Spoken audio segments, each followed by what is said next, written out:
I kid you not, Jidechi. I see Ahmed Musa lifting the Africa Cup of Nations in Inshallah. I see Ahmed Musa lifting the Africa Cup of Nations in Ivory Coast next year.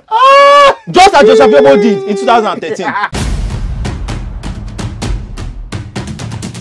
Hello and welcome. This is Crossfire and my name is Jidechi. The Super Eagles of Nigeria have been drawn in Group A of the 2023 Africa Cup of Nations alongside the hosts Cote d'Ivoire, Guinea-Bissau and Equatorial Guinea.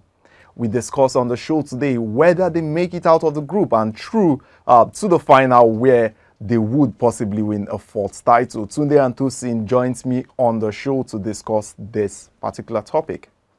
All right, gentlemen, let's get into it. Tunde, what do you think? Can Nigeria actually get out of this group? It's a difficult group. Yes, you can get out. Any of the four teams can get out. That includes Nigeria. It's a difficult group. You are in Group A with the hosts, Cote d'Ivoire, who historically are not the best team for us to face at AFCON's previous editions. To tell you that we have Equatorial Guinea and we have Guinea-Bissau. I mean, the average arrogant Nigerian, which includes Tosin, look at that and see, oh, who are these ones? Equatorial Guinea and Guinea-Bissau, 2 Guineas for the price of 1. That's not how this works. These are very, very good football teams, and we've seen their progress over the years. And Nigeria would have to work. And in fact, I think it's going to be another case of we using calculators on the final day to see who has to beat who for us to qualify. Because none of the games there are easy. Like, yes, Nigeria is good. Nigeria is a good team. Valid. On paper, Nigeria should be better than Equatorial Guinea. On paper, Nigeria should be better than Guinea-Bissau. But football is not played on paper. This is the same Nigerian team, that has lost to Central African Republic in recent times. That has lost to it was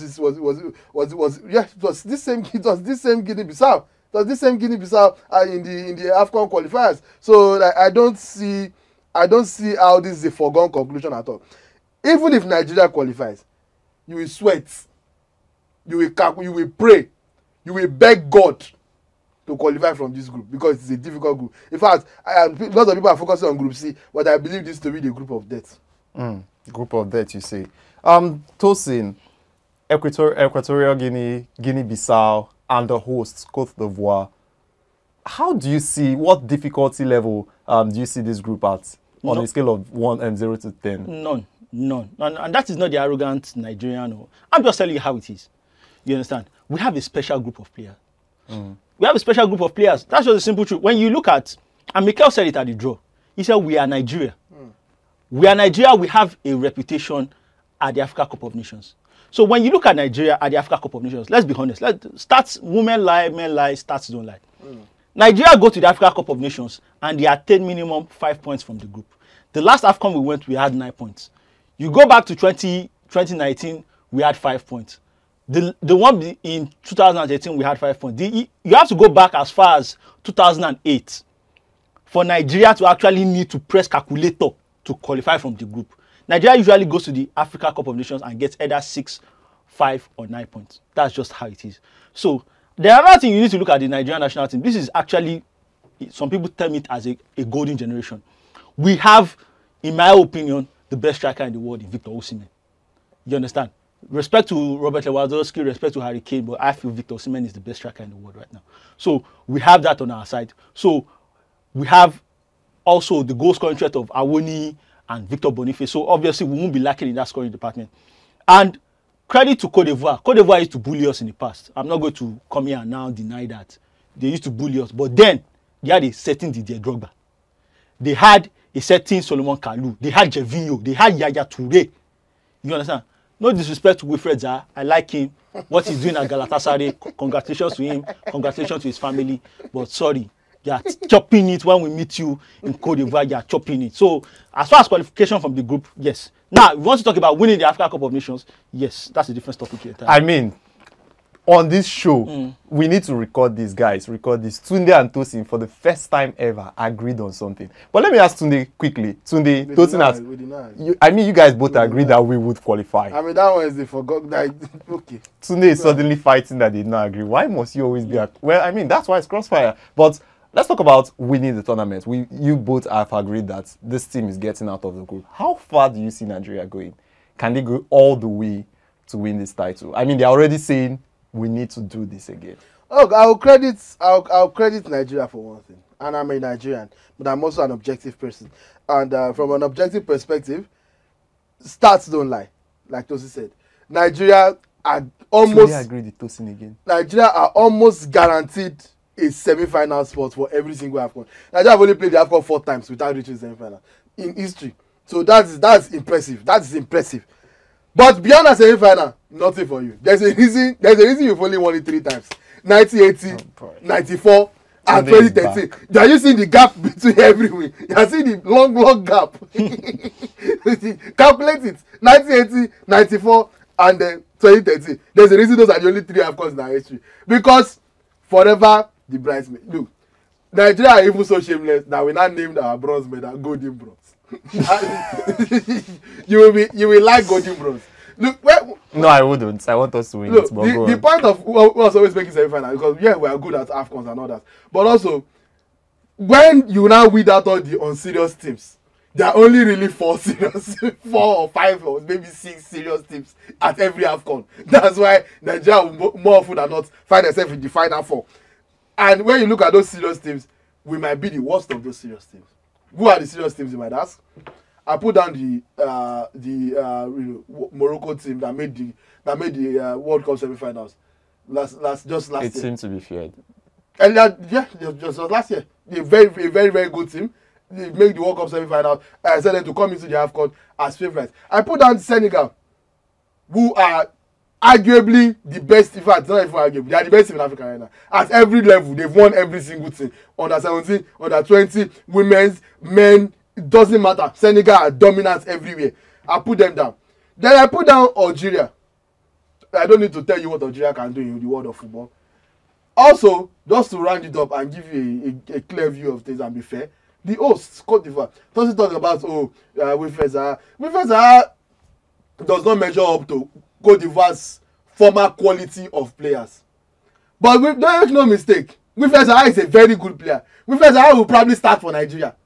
You are not a team that is starting with Simon is doing nose at Wifeza. Better know what you are doing. They have Sebastian Haller, one of the best strikers in the world before his health issues. But he's still very much. They have Jeremy Boga. They have lots of quality players, and they are playing at home. You can never remove the host factor from this kind of tournaments. So I've already called 4 teams that are off the top of my head better than us.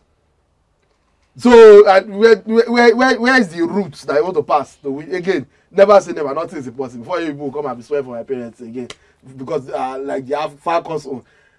I'm not saying Nigeria can never win the AFCON. The chances are looking bleak. Nigeria are not one of the very highest favorites to win the AFCON, and that's where I leave it. Tosin, I will come back to you. I mean, you started this conversation of if Nigeria would win it, or Nigeria would win it, actually. Let me ask you quickly, what do you think would be that factor for us? You've already highlighted some things, but we've seen in the past, the last time Nigeria won, it seemed it was the coach factor, Stephen Keshi. This time around, we have a Jose Pesero. We have a good squad. Tunde, calm down. We have a good squad. We have a good attack. We have a good squad. I stand on what I mentioned earlier. But what do you think would actually be the standout factor for Nigeria at the AFCON next year? The most important thing for the Super Eagles of Nigeria at the AFCON is the variety of strikers and the variety of qualities and attributes they possess. I'm telling you, as a Nigerian, I believe in Nigeria, and I'm optimistic about Nigeria. But I'm telling you that if you look at our qualification campaign, I think we scored about 25 goals in this qualification campaign. How many did Sao Tome? Baba, shut your mouth. How many? Shut your mouth. Sao Tome contributed 16. We had about. We still scored 25. We had about 11 different goal scorers. Terry Murphy scored. Ademola Lookman scored. Awoni scored. Chukwueze scored. Etebo scored. Literally, variety of. In fact, Victor Boniface only came only in the last game. So Victor Boniface is there. Gift Urban is there. You understand? So variety of strikers. So when you go to the bench, you know that okay, this and this are not firing. There are options on the bench that can come in and change the game. And to win the AFCON, you actually need a proper striker. Don't get it twisted. When we actually won the AFCON in 2013, a lot of people may not actually rate Emenike, but I rate Emenike highly because he actually delivered. You understand? We had Emenike in 1994. You understand? We actually won, and we had the great Rashidi Yekini. You understand? So, and in 1980, we had Segun Odegbami. And I feel that Victor Osimhen can follow in the footsteps of these great Nigerian footballers, you understand, and dominate this competition. Because the criticism about Osimhen is that Osimhen doesn't have an AFCON goal, he doesn't have a World Cup goal. This is the tournament he puts all those doubters, he silences everybody. You understand? He's not an empty calorie player. Osimhen goes to this AFCON and dominates Sebastian Haller. Who the F is that? Haller will be our sixth choice striker. Our sixth choice striker. No problem. I agree. Our sixth choice striker. You understand? So don't come here and be waxing lyrically about Zaha, who did not even consider Cote d'Ivoire until his England career was truncated. He now remembered his Ivorian roots. What happened with Luke? I tell you, I kid you not, Jidechi. I see Ahmed Musa lifting the Africa Cup of Nations in Inshallah. I see Ahmed Musa lifting the Africa Cup of Nations in Ivory Coast next year. Just as Joseph Yobo did in 2013. Inshallah. I'm telling you, this Nigerian team is actually, you see how they branded let's do it again.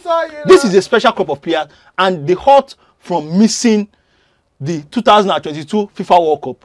They actually are on the redemption path, and Ahmed Musa will galvanize this team, and they will lift the Africa Cup of Nations in Ivory Coast, marking 10 years since we last won in Inshallah, Nigeria Africa Cup of Nations champions. Are you like Tosin, who thinks Nigeria would win the AFCON? Or are you like Tunde, who thinks we would get to the semi-final again?